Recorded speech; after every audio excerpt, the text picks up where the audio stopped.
I think no matter what you do, you need to find some way to stand out from the crowd. Because I know they're getting cold emails left and right, and it's so easy to ignore them. So somehow I need to find a way to stand out from the crowd. And there's multiple ways you can do this. You guys yourselves, you have your podcast here. I mean, that's a fantastic way to get your brand out there, be top of mind, and sort of warm things up before you send that cold email. So then you're not a stranger, you're the guys who host that podcast that I listen to. Or I know other salespeople or BD friends of mine who host events, and that's their kind of top of funnel prospecting engine. Is they're just sort of a facilitator of their local biotech community of hosting events around San Diego or wherever they live, and just fostering genuine community, and then kind of using that as a springboard to identify the right people. So no matter how you do it, whether it's LinkedIn or the podcast or events or anything else, just finding some way to be a known voice within the research community that you're selling into, so that way when you send that cold email, it's not actually that cold. You're someone that they've been following online, or you're somebody whose events they've gone to.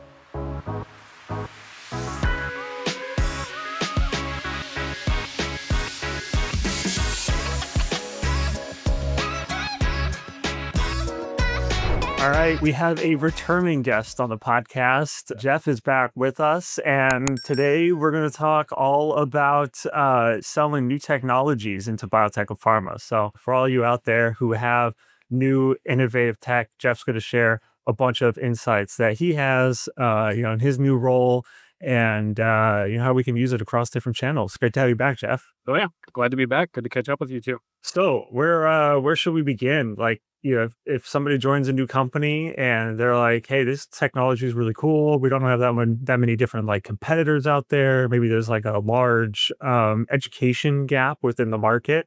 Like, where should they start? Yeah, big question. I think there's a lot of ways I could tackle that, but I guess one thing I would hone on in right away is you said not a lot of competitors, and I generally find that's not true. Sure, you might not have a lot of competitors in terms of actual companies offering a similar technology, but there is always some type of competition because, whatever workflow you're selling into, whether it's drug discovery or clinical trials or, what have you, your customers are getting the job done some way. So even if they're not buying from a direct competitor, they're competing with another technology, and you need to get them to switch from that.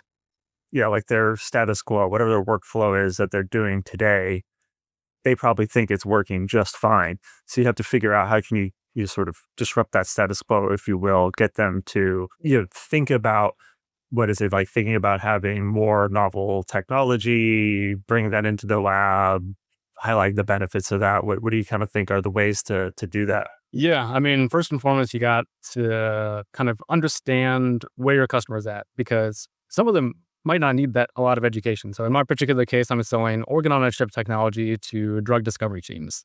So maybe they're already deep in the organ-on-a-chip world and they don't need a whole lot of education. Maybe I can dive straight into the details and give the pitch about, why we're better than the company that you're currently working with, or why we're better than the solution that you developed in-house. But in other cases, they're probably using, like you said, some other status quo, which in my case is animal models or 2D cell culture.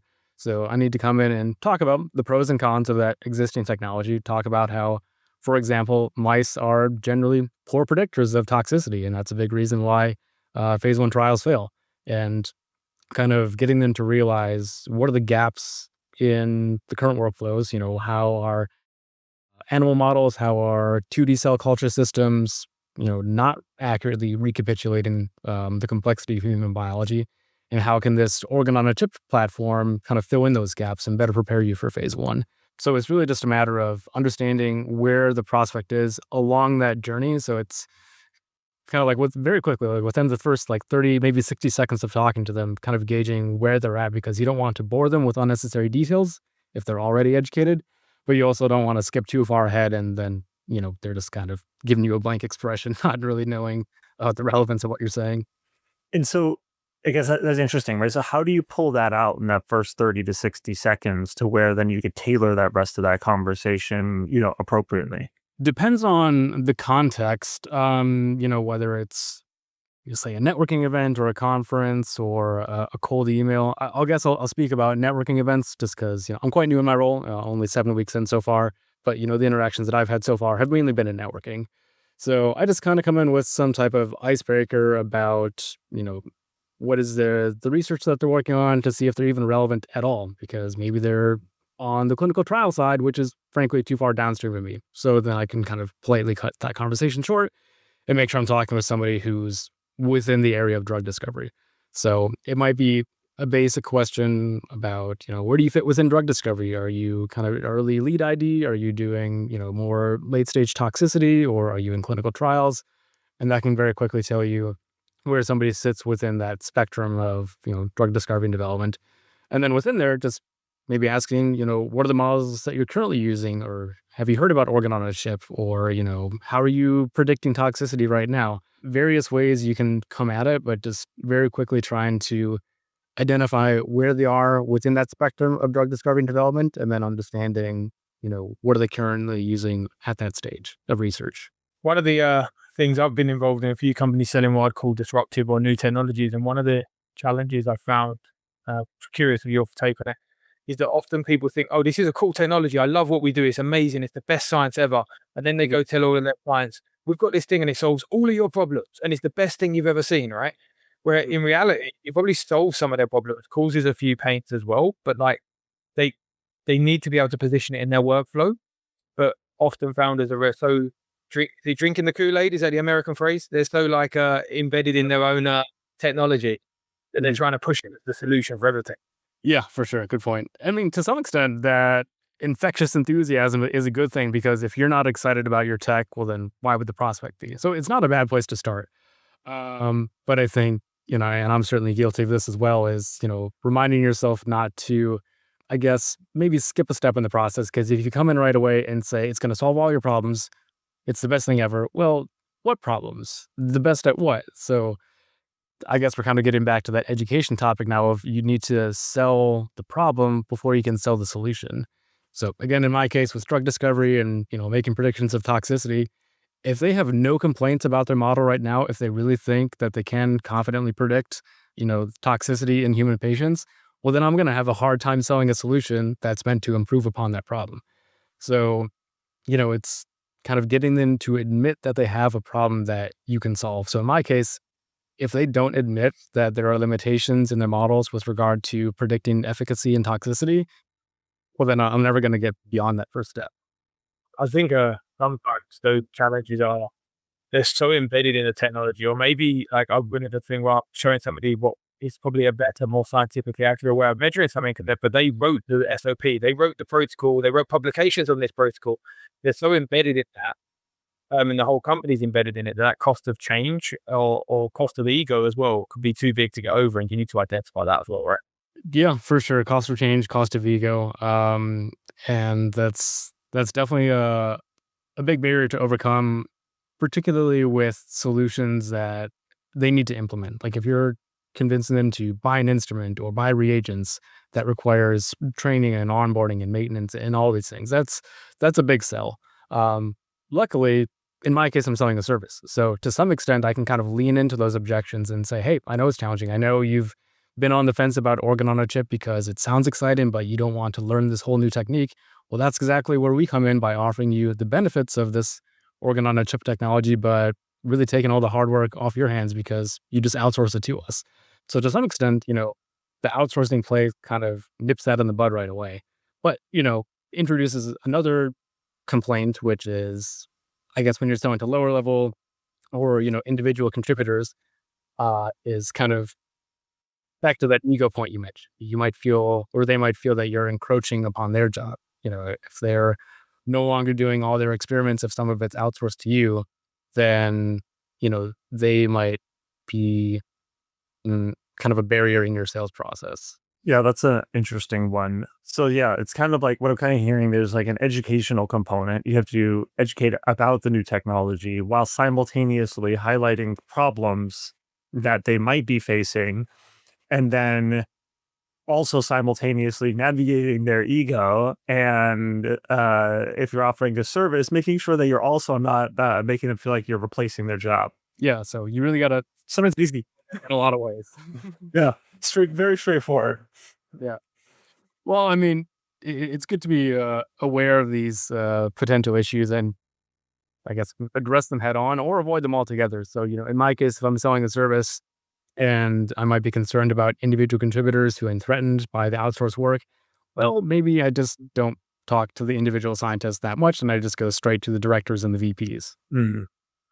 There's one thing too is like in any of these sort of new technologies, there's always a spectrum or, whatever the adoption curve, right? You have the early adopters who, they're always up to date on the latest and greatest technology. They're always willing to test it out. They want to try new things. Then you sort of have that middle majority where you have to really, convince people, get them to change their minds. And then you have the late adopters even later, which are just like, 5 years from now, they're just starting to use CRISPR or something, right? Like there's all of these like different, again, I think you mentioned earlier, it's like, where is that person in the spectrum of like their knowledge of like what they're willing to try and do, within the lab. Yeah, and certainly different people within the same lab can have different opinions. For example, one person I was speaking with at a networking event a couple weeks ago, she herself was very interested in this technology, and if it were up to her, she would adopt it. But her PI was kind of old school and, didn't see a problem with the status quo of animal models and 2D culture systems because, that's the way the industry has worked for a while. And frankly, you don't need organ-on-a-chip data for IND submission. It's helpful. I think it would be really, really beneficial in a lot of cases, but I admit that it's not strictly necessary. So if a customer says, "We're fine without it, we're okay doing what we've been doing," you know, some people just aren't on that point of the adoption curve yet, and that's okay. I think to some extent you try to convince them, but to some extent I should just triage that accordingly and move on to another prospect. It's a fair point. I think the one thing as well that, like, as a word of warning, I'm sure you come across this, Jeff, and Harris would have a word of warning to anyone who's selling a new technology and think they're going to identify their early adopters. It's not always where you expect. So you'd think academics are going to jump on it and love it because they're looking for the new technology, and you'd think that small biotech move more quickly.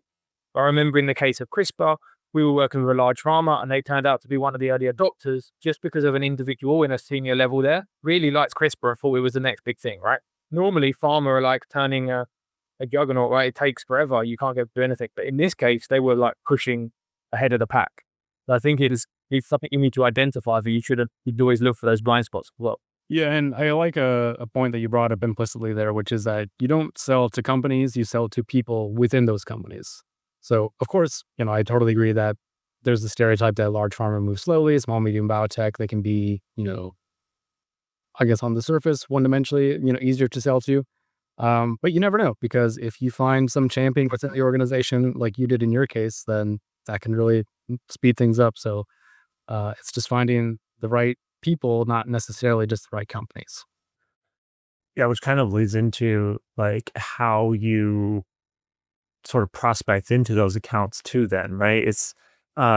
You have to find the right people within that account. You can't just be like, cool, I'm gonna like email these three people and hope for the best, which I think is a very common approach. And oftentimes it's like, cool, I'm just gonna send them an email, and they send one email and then that's like done and done, right? But like if you really want to get in front of the right people, there is a volume game that you have to play. Like you have to reach out to enough people from a volume perspective and across different channels. And some people might say that you love LinkedIn as a channel, and so I'm sure you have some ideas there, even as how you can like leverage these different channels to kind of find these like the right individuals that kind of match that profile for those that would be maybe on that early adopter curve.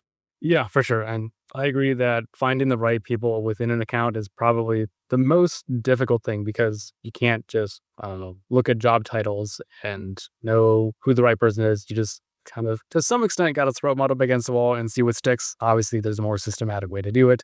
I'm not saying to be totally haphazard, but you just don't know until you try and see what gets response. And not enough people have like early organ on a chip adopter as a title. Exactly. So you gotta, read between the lines. And every job has this, if you're selling, say, formulation development services, you might go after people in CMC departments. Or in my case now with organ on a chip, I'm going to look at job titles like drug discovery or preclinical or translational, keywords like that. But, when you start engaging with these people, how do you find them, right? I mean, that's the magic question. And I think no matter what you do, you need to find some way to stand out from the crowd. Because I know they're getting cold emails left and right, and it's so easy to ignore them. So somehow I need to find a way to stand out from the crowd. And there's multiple ways you can do this. My personal preference is LinkedIn, and we can talk about that. But before diving down that rabbit hole, I mean, there are certainly other ways. I mean, you guys yourselves, you have your podcast here. I mean, that's a fantastic way to get your brand out there, be top of mind, and sort of warm things up before you send that cold email. So then you're not a stranger. You're the guys who host that podcast that I listen to. Right. Or I know other salespeople or, BD friends of mine who host events, and that's their kind of top of funnel prospecting engine. Is they're just sort of a facilitator of their local biotech community of hosting events around San Diego or wherever they live, and just fostering genuine community, and then they kind of using that as a springboard to identify the right people. So no matter how you do it, whether it's LinkedIn or the podcast or events or anything else, just finding some way to be a known voice within the research community that you're selling into. So that way, when you send that cold email, it's not actually that cold. You're someone that they've been following online, or you're somebody whose events they've gone to. Yeah, and they recognize your name more likely to then respond from there, right? Yeah. And just in case you're wondering, I just checked. There's 0 results for early organ on a chip. LinkedIn. Yeah, thanks for that, Nick. Everybody needed to know that. In case everyone was wondering, all sitting there, not sure. We now know. Uh, Yeah, I think the standing out is a big one. The content. So like nowadays, because I think email and other channels are so noisy, you really have to be everywhere all at once, if you will, right? It's not as simple. You can't just say, hey, I'm gonna like email this person, or I'm just gonna LinkedIn this person, or I'm just gonna pick up the phone and call this person, or I'm just gonna go to events. You really have to be doing everything holistically if you're really going to try, if you really do want to stand out. And I think that's hard for a lot of people to wrap their heads around because it's a lot of work. And yeah, like if you want to do the amount of work that everybody else is doing, you're going to get the results that everybody else is getting. If you want to truly find ways to stand out, you have to be unique. You have to go above and beyond. You have to do things that are outside of what everybody else is, the status quo, if you will. Yeah. And have an opinion. I think this is another. That's a good one. Big thing is to don't be afraid to be contrarian. So when you're going out there making content, hosting events, having a podcast, just sending emails, talking to conferences, whatever, you should be okay with having some people very strongly disagree with you. Because if you're just trying to come at the market with this soft messaging to try to appeal to everyone, it's just very forgettable. It might sound a little bit harsh, but I mean, there should be some enemy, so to speak, that you're fighting against. So in my case, it's, animal models. I think animal models are very poor predictors of toxicity. And some people are going to disagree with me. And of course, I see the utility in animal models, but that's sort of the boogeyman that I'm fighting against. That's the enemy you've chosen. Exactly, yeah. So I'm looking for other people who, to some extent, are frustrated with the limitations of animal models and how very often we see that drugs seem safe in mice, but then end up failing in humans. And this is one of the biggest reasons for phase 1 failures. And of It's course, weird, right? Because we're so similar. Yeah. But, We look like a mouse, Nick. So there you go. But, it has been the status quo, and, it's the way that the industry works. So I know that some people are just going to think I'm being ridiculous. I'm being too, I don't know, simplistic with my evaluation. And to some extent, that's on purpose. But I need to have some type of clear message, because if I can't have a well-articulated opinion within 30 seconds, then, what am I standing for? I'm fine if people say no to me. I'm not okay with people not even understanding what I do and ignoring me for that reason. Yeah, and I think too, when you do have one of those strong points of view, you detract to the people who aren't going to buy from you anyway, but then you attract to the people who do have that similar set or that similar viewpoint. I think this is also why social media in general is so divisive, because you've got like people are just fed the same stuff that feeds like their exact viewpoints of what they think about, and they don't see the other side very much. Or if they do see something from the other side, it's like, nah, you're wrong. But like that also, in the same like psychological factors, like brings the people to you that think the same way that you do, and then those people are going to probably be more likely to convert, want to meet, all that kind of good stuff. Yeah, exactly. So on that note, we can probably get a little bit more granular about how to use LinkedIn to find those people because, of course, nobody explicitly says in their profile as a job title, early adopter of organ on a chip technology, and nobody is explicitly raising their hand saying, "Please come talk to me," unless you have a fantastic marketing team that's really delivering high quality inbound leads. So then, how are you, as a salesperson or a BD person, going to read between the lines and see the people who are sort of implicitly raising their hands? So in my case, LinkedIn, I post 2 to 5 times a week. I send out connection requests. I'm commenting on other people's posts. So I can just look at who's engaging with me and use that as a springboard. Of course, just because somebody likes a post, that doesn't mean they want to have a 30-minute call with me, but it's just one vote in favor of, well, maybe this person's a bit more likely to respond to outbound. So I'm going to prioritize people who engage with my content, and I'll see a higher response rate to messages there, as opposed to people who are totally cold, and just kind of filtering my outbound efforts that way. Yeah, like nowadays too, there's so many tools where you can just like make posts, people engage with them, it automatically gets scraped and put into a database where it gets then, filtered for ICP fit. And then, those just get surfaced to you, or you can even like, reach out to those people directly. So there's like all these ways that you could do some of that other stuff as well, to like make that process even easier. And then you're just like putting out that content, and then you have this like flywheel of like, cool, I'm creating content, I'm getting engagement, and now I'm making sure I'm reaching out to the right people, or those people are being surfaced to me. I'm sure you guys could teach me a thing or two about like, a more sophisticated software stack on the back end. I think my big thing is the front end content. But I think with regard to, scraping and these other more technical things you mentioned, I'm a little bit behind the ball there. A bit like you with the organoids. Luckily, we could try to educate everyone. We don't have to. We have a service. If you're interested, just reach out, right? That's funny. But yeah, and I think the other thing too, from a content perspective, I think the most common posts that I see from sales or BD people in the life sciences, and you probably can already picture this post in your head, but it's the group of them standing at the event saying, "Hey, we're at this event, come by our booth."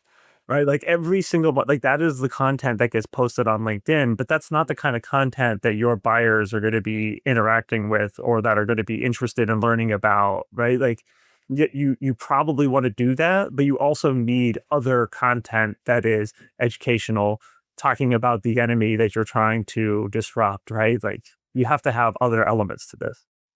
Yeah, not just conferences, but also just a copy paste of a press release, or just a link to our publication, or enter your email address to download our new white paper. It's important stuff. Like it's part of the marketing mechanism, but there's a certain way to pitch it in a LinkedIn post because people don't care about your white paper; they care about the problem that they have. So if you open the post with it, the headline about the problem, that's your hook. You educate them through the post, and then at the end of the post, that's your call to action of if you want to learn more, download the white paper. Yeah. That's fine. But if your post is just check out our new white paper, that's probably not gonna get a ton of engagement. Yeah, and I think too now, especially with the way the LinkedIn algorithm is, right? You'd probably actually know more about this than I will, but I think comments are the like number one indicator of like if a post is going to go quote unquote viral. So like the more comments that you can elicit, like one, having a point of view is going to elicit comments. Two, actually like trying to start conversations via LinkedIn, like trying to actually like elicit some sort of like response or feedback from people, or having them make comments. Those are the types of posts that are going to have the best chance of like reaching more people. Yeah, absolutely. And actually, I've started paying more attention to some other metrics that are less obvious because you can go on an individual post, look at the analytics, and you can look at things like how many people saved the post, how many people sent it in a message on LinkedIn. Because if you just look, you can very obviously see like the likes, the comments, the shares. But if you go to another level deeper, I think, yeah, it's important to look at who's saving it, who's sharing it. like within a private message, because that's how you know something is like so valuable that they bookmarked it for later, or so valuable that they sent it in a private message. Yeah, that's really good. Does it tell you who did it? Unfortunately, no. At least not that I know of. I wish. Yeah. All right. Yeah, that'd be nice. Um, but yeah, I think those are, but again, that kind of comes back to, again, like, what's the quality of that post? Like, who's going to be bookmarking what booth somebody's at for an event, or who's going to be bookmarking or sharing that around internally, right? So it's like thinking about what is the right type of content that your prospects care about. Yep. And one other point about having a point of view or a strong opinion, I think it's not just the content itself, and it's not just your scientific opinion, but it's also, I think, your writing style. So if you follow me on LinkedIn, I like memes, just dumb science memes, which it does surprisingly well. People love, Memes crush. yeah, people love a nerdy pun. It turns out. So, like for example, I did a post last week about JPM, and I could have just done a basic, picture of San Francisco, or the JPM logo, whatever. But I just had a silly little meme. The body, the content of the post was the same, but if the image is like the first thing that people see when they're scrolling, and I know that's when it's going to get them to stop and decide as they click see more, then sure, I'll make a dumb little joke so they stick around for the meat of the post. Yeah, and you did a post to like today, yesterday, or something. It was blowing up with, I don't know, it had like 100 comments or something. That is wild. But it was, you were tagging a bunch of other people about like people to follow for like niche biotech content. And I think what's like, obviously not everybody's going to make posts like that, but like there's ways that you could like identify interesting publications or interesting data sources or interesting things that are out there in the same world that you are, that your prospects care about. And you could do a similar post. Like, here's your 10 weekly roundup of like the 10 most interesting things related to organ on a chip, right? Or related to non-animal toxicity studies. And like something like that could be a really good way to get engagement, because you're now building relationships with those people because you're showcasing their work. And it's not your company's work, it's showcasing their work, which could be cool. Yeah, absolutely. And lists, for example, like you mentioned, are a good type of post. I mean, the one you called out was 30 people I recommend following on LinkedIn, which has nothing to do with organ on a chip technology or drug discovery. So it's just kind of one of these more general top of funnel posts. But you can do other things like 10 clinical trials within cardiology, or Right. here are all the biotech IPOs that happened within the past month, or here are, like you suggested, maybe 10 publications in your particular research area. So lists like that, among other types of content, can be a good thing. I mean, you don't want to be a one-trick pony and just list after list after list, but it's a good go-to format that I Yeah. do. Yeah. And we can all do the companies that IPO'd in the last month at the minute. It's a really easy list to build. It's normally quite short at the moment. Like, we could all get that done. Yeah. But Anis, who created TLDR, which is like a newsletter for like, it's like a daily newsletter or something with like the latest news and stuff. And I think he really built up his LinkedIn following from doing similar things. It's like, hey, I'm going to curate these pieces of content that are interesting that people care about. You post about them on LinkedIn, and then that helped build up like the newsletter following, as an example. So like, while yes, that is a broader use case, I think the similar things can be applied to any niche that you're in. Yeah, I think the overarching theme is just to be helpful. Because you don't just want to talk about you and your company and your solution nonstop. Of course, you got to work that in sometimes, because that's the whole point. Like, I'm not LinkedIn for vanity metrics. Like, it is ultimately supposed to drive business. But if you're just genuinely helpful to your prospects, you build up a community online, you share helpful publications, then on occasion, when you say 20-30% of the time explicitly pitch your company, they're more receptive to it, because they like the other content that you do, and you're just generally kind of a helpful person within their research space. I also think people worry about that sort of stuff too much. You should definitely do exactly what you said and only be like a very small percentage of the time you're pitching. But we're all on LinkedIn generally for the same reasons. It's not like a pure social network, so no one's too offended, but they will unfollow you if that's all you do, right? And I think a lot of people we've had this conversation with people like when they say, how do you start posting? How do you not worry about the embarrassment and blah, blah. And it's essentially just like, you just have to get over it and get over yourself, but just post because you've all got something interesting to say and help. Um, ego was already great. I thought I was going to be a legend from day one, but that's my ego, right? So, but most people have to get over something to start posting. Well, on that note, I'll go back to Harrison's earlier point about comments. Comments are super important in general. I mean, I still comment alongside my posts, but if you're one of those people who sees the value in LinkedIn, but you're not sure where to get started, comments are perfect. So, for example, go to that post I did recently, check out those 30 people I highlighted, go follow a few, whoever's most relevant to whatever you're doing, and just see what they're posting and start commenting. Because comments are a nice way to spark genuine discussion. And especially with LinkedIn these days, it'll show you which comments got the most impressions. So you can obviously see who liked your comments, but you can actually see how many views a particular comment got. So if you do, say, I don't know, 5 comments a day, actual comments, not things like congrats, good work, like nice publication, but like genuinely adding to the discussion, and you do, I don't know, say 5 or so comments a day, and then you just look and see, well, which comment got the most likes, which comment got the most views, then turn that into a post on its own.